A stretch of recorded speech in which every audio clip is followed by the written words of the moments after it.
There was no lightning bolt moment for Scott Alexander, no bullpen session or in-game pitch sequence when everything clicked for a left-hander who rebounded from an April 28 demotion to AAA to become one of the Dodgers' best late-inning relievers. "One day I went out there, and the ball just started coming out of my hand well," said Alexander, who had a 3.63 earned run average in 38 games before Saturday. "This is how I threw the ball last year, so it's nothing crazy for me. I think it was a matter of dialing into what I know I can do."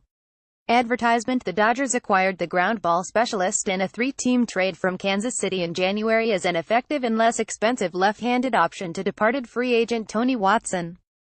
Alexander's sinking fastball sat in its usual 93 mph range in April, but he couldn't always harness the pitch, often spiking it in the dirt. A 6.35 ERA, 9 walks and 7 strikeouts in 11 and a third innings of 11 games in which he yielded a .793 on-base plus slugging percentage got Alexander demoted to Oklahoma City. "I'm in touch with reality. I knew I wasn't pitching well, so it wasn't a huge shock," said Alexander, who was 5-4 with a 2.48 ERA in 58 games as a Royals rookie in 2017. "But I knew I was close to figuring it out." A change of scenery was good for Alexander, who gave up no runs and 4 hits, struck out 5 batters and walked 1 in 4 games for Oklahoma City.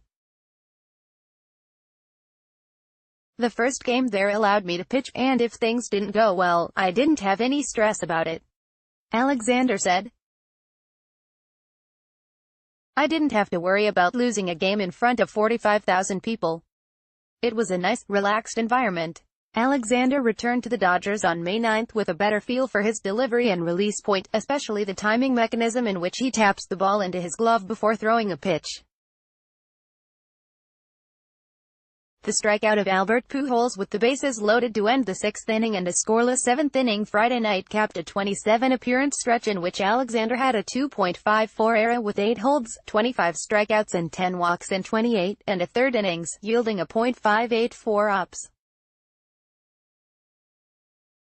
"He figured something out at OKC, and from that point on, he's been a different guy," manager Dave Roberts said.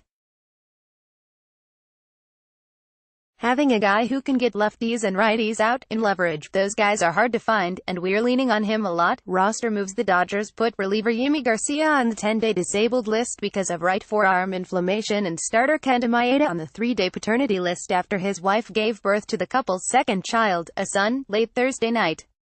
Garcia, who is 1-2 with a 5.21 ERA, 19 strikeouts and 3 walks over 19 innings of 20 appearances, was unavailable for the previous 3 days, and the Dodgers couldn't afford to go any longer with a short-handed bullpen. Dylan Floro, a right-hander who was acquired from Cincinnati on Wednesday, was activated for Saturday's game, and switch pitcher Pat Venditte was recalled from AAA. Maeda insisted on pitching Friday night despite getting only a few hours sleep the night before. He gave up 1 run and 3 hits in 5 2/3 innings, with 9 strikeouts and 2 walks, in the Dodgers' 3-2 loss to the Angels. He is scheduled to pitch Wednesday night in San Diego. "We encouraged him to get the same amount of sleep before his next start," Roberts said. Advertisement: Must not see TV. A stiff neck from his awkward head-first slide into the plate Wednesday prevented Rich Hill from throwing his normal between-starts bullpen workout Saturday. But the left-hander played catch and said he plans on making his next start Tuesday night in San Diego. Has Hill watched a replay of his slide? "No, I don't want to," he said. "It's too painful.